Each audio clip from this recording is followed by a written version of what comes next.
Time continued. Do not give way to anger, O sage. That is surely the path to disaster. For what will be, will be. Realize this truth. We are not swayed by vanity. We are naturally inclined to the fulfillment of our natural functions. Such indeed is the nature of wise ones. What has to be done by wise men here, remaining egoless and unselfish as if in deep sleep. Do not let this be violated. Where is your wisdom, your greatness, and your moral courage? O sage, though you know the path to blessedness, why do you act like a fool? Surely you know that the ripe fruit falls to the ground. Ignoring this, why do you think of cursing me? The sage Bhrigu woke up from deep meditation and found that his son had withered away, and was so angry that he cursed time, and time has now turned up and is rebuking him. Surely you know that everyone has two bodies, the one physical and the other mental.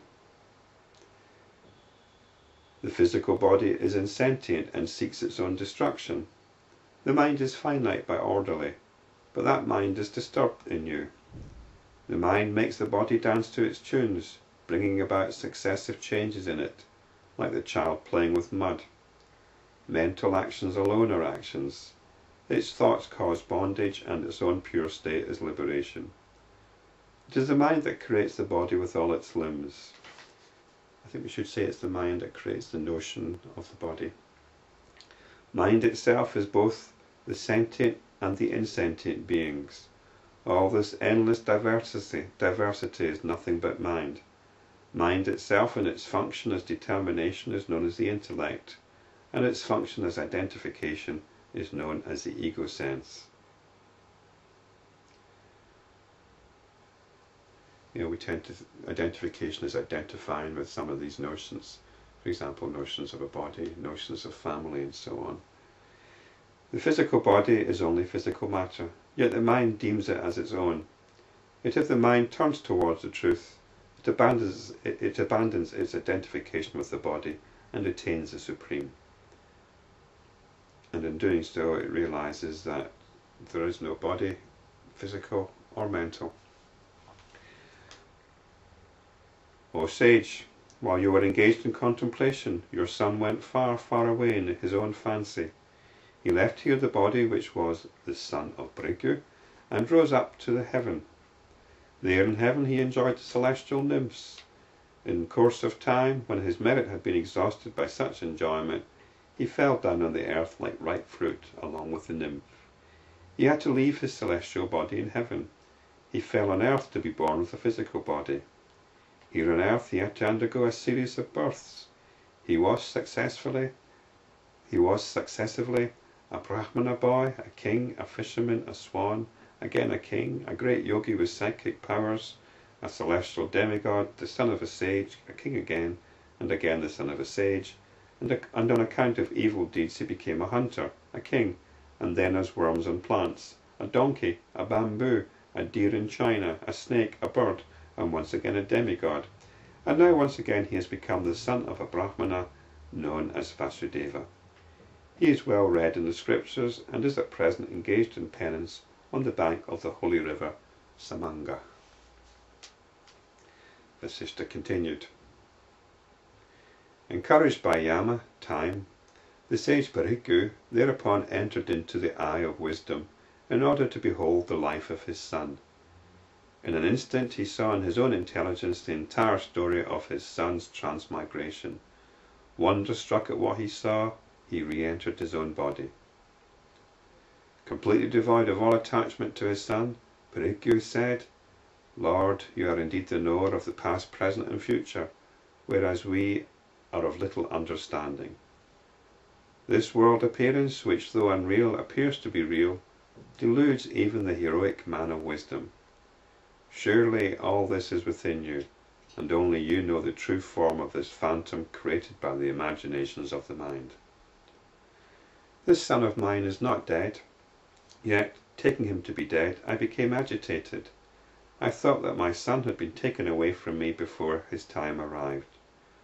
Lord, though we understand the course of earthly events, we are moved to joy and sorrow by what we consider as good fortune and misfortune. In this world, anger impels man to do what should not be done, but tranquility enables one to do what should be done. As long as there exists the delusion of world existence, so long the distinction between appropriate and inappropriate action is valid. It is inappropriate that we should be agitated by your natural function, which is to cause the apparent death of beings here. By your grace I have seen my son again, and I realize that mind alone is the body, and it is mind that conjures up this world of vision. Mind conjures up notions of the body, and it conjures up notions of an external world. Time said, "Well said, O sage.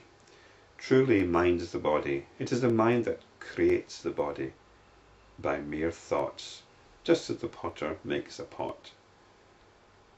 So it creates notions of the body. It creates new bodies and brings about the destruction of what exists, and all this by mere wish. It's mere wish in the sense of fancy, of being inclined to subscribe to these notions. It is surely obvious that within mind exist the faculties of delusion or hallucination, dreaming and irrational thought, which create a pie in the sky. Even so, it creates the appearance of the body within itself. But the ignorant man with a gross physical vision sees the physical body as different from and independent of the mind. The three worlds are nothing but the expression of the faculties of the mind. And in parentheses it says the three worlds of waking, dream and sleep, which isn't the usual understanding of the three worlds, but it's sufficient for here.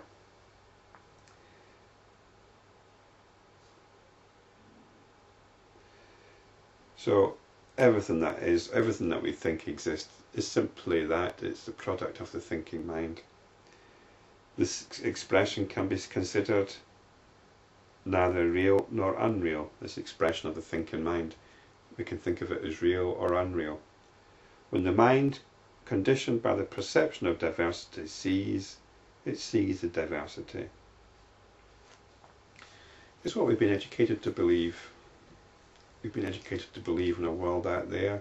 We've been educated to believe in perception, that somehow we perceive things out there inside ourselves. And that's why we experience diversity. We're conditioned by the notions of the perception of diversity.